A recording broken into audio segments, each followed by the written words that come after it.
trainers who provided that were really engaging.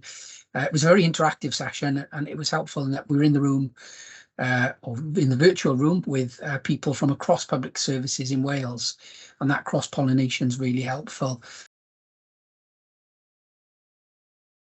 The real takeaway for me was putting the Agile methodology into a really non-software based scenario, and really providing how it can work in an effective way to deliver non-software solutions. So it's been helpful to apply some of the Agile principles and methodologies and tools that we learnt on the course, particularly working in the open. We've decided to take a bit of an Agile approach on an engagement project that we're running as part of the e-prescribing programme.